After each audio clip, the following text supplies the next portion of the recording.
I'm Liz Dressler, a 34-year veteran of the Wake County Public School System in arts education. I had the great honor of leading over 500 arts teachers for those years and was inaugurated into the very first Hall of Fame class. Today, I have the great honor to interview our youngest member in community service, Greear Webb. What leads you to this sort of servant leadership kind of mindset?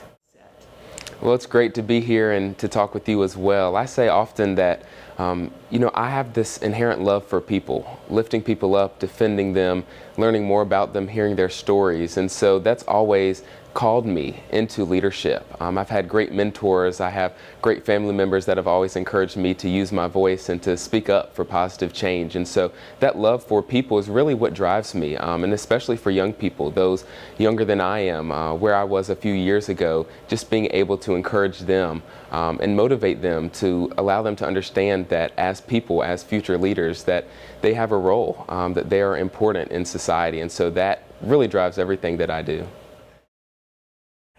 That's so important.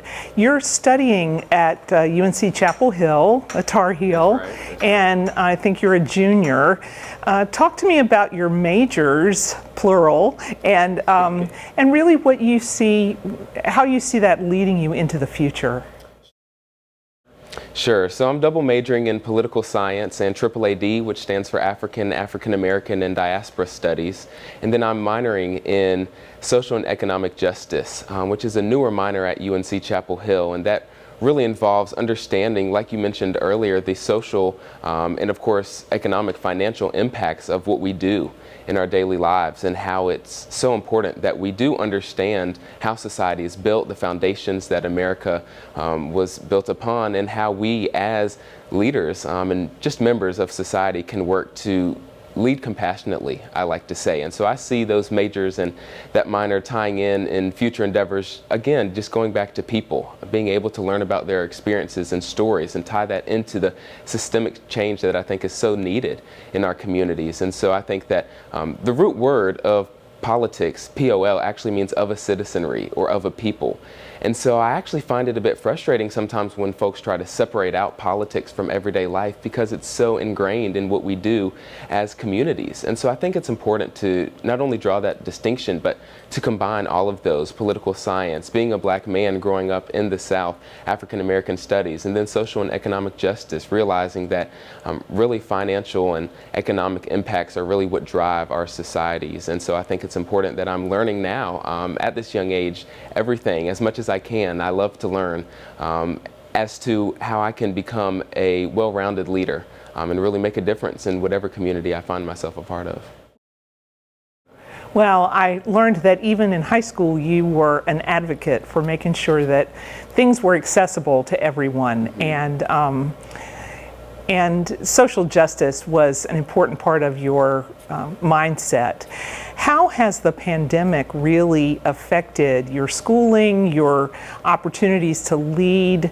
Obviously, it's had a lot to do with the divisions in our community and our country.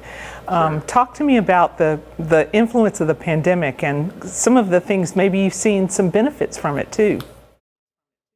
I've certainly seen some silver linings, but I think it has been tough for all of us to just adjust and adapt to this new way of living, of learning. As a college student, many of my classes now have a virtual aspect where we're able to engage if we need to, if we're waiting on a COVID-19 test, or if we've been around someone that recently has come down with a positive test of COVID. So this is something that is impacting me in my everyday life and all of us. But I think you mentioned a word earlier that's so important to me, and that is accessibility.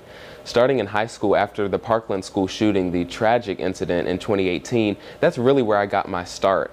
And it's something that my pastor, who's really an influential person in my life, has deemed and explained to me as holy discontent, or righteous anger, or righteous indignation, some people call it, that I was so frustrated and infuriated as to what happened, that young students were being taken, their lives were being cut short in a place of learning, in a safe haven, that I knew I had to get involved. So I wanted to make that activism, that organizing, accessible to everyone. And I saw great impacts among my peers in high school at Sanderson. people wanted to get involved. They wanted to learn more about gun violence and protecting themselves, keeping one another safe. And so I think that safety mechanism is something that is top of mind right now.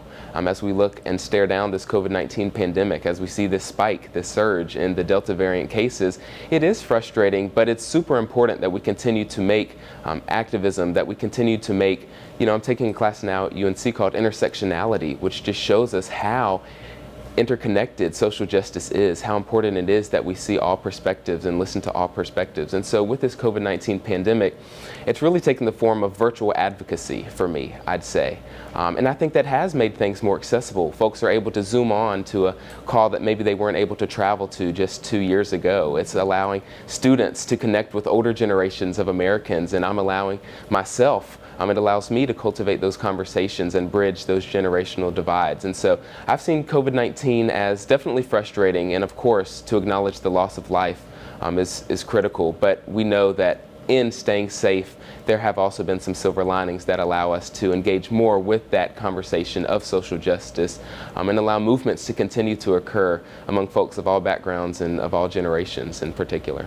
Young people have always been on the front lines of social justice movements, whether that's the civil rights movement or the anti-war movement. I think it's so empowering to understand that young people have always led. And so when I look to some of the mentors that I mentioned earlier and those that inspire me, I look to people like John Lewis and Ella Baker, who got their start here organizing in Raleigh with SNCC, the Student Nonviolent Coordinating Committee. And so I think it's really significant to our audience members and young people in particular that we use the powers that we do have to unite, to hold people accountable, and to really create a roadmap for the future that is equitable, that is inclusive, and is one that really prioritizes and values all backgrounds and perspectives and lifts our young people. So Greear, thinking back on your first start into advocacy and where you are now and where you hope to go, take me through that timeline and tell me who has been influential in that and how you've navigated it. Sure. So after the North Carolina Town Hall on school safety that we touched on a bit earlier, that was an event where we brought out about 800 community members from across Wake County, teachers, legislators, mental health officials, and consultants to talk about how students could lead the conversation around keeping ourselves safe in places of education. And so from there in 2018, I was honored to work with other young people from across this state to found Young Americans Protest. And that is a nonprofit that works with young people up and down the East Coast to really bounce ideas off each other and make sure that folks, especially in rural communities, are plugging in to political science, to public policy in their communities, and they're staying involved on issues like gun violence and environmental racism and youth advocacy. And so now, being at UNC Chapel Hill, I'm so grateful that I'm able to maintain those networks and relationships with people in Wake County and with high school students. It's been awesome to see those that have followed behind me and are raising their voices for change. Groups like the Wake County Black Social Justice Coalition, the students that really raise their voices and are allowing folks to realize that there is a difference, unfortunately, in how people are treated because of their skin color.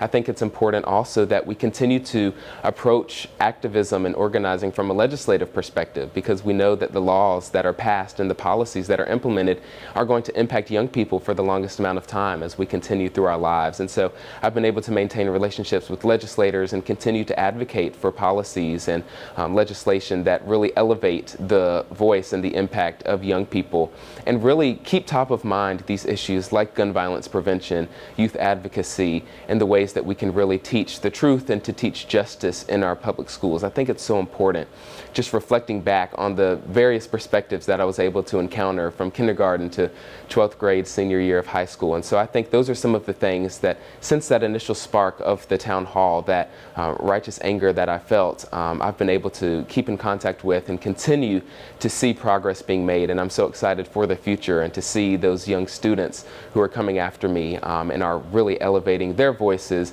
raising their voices, but who are bold.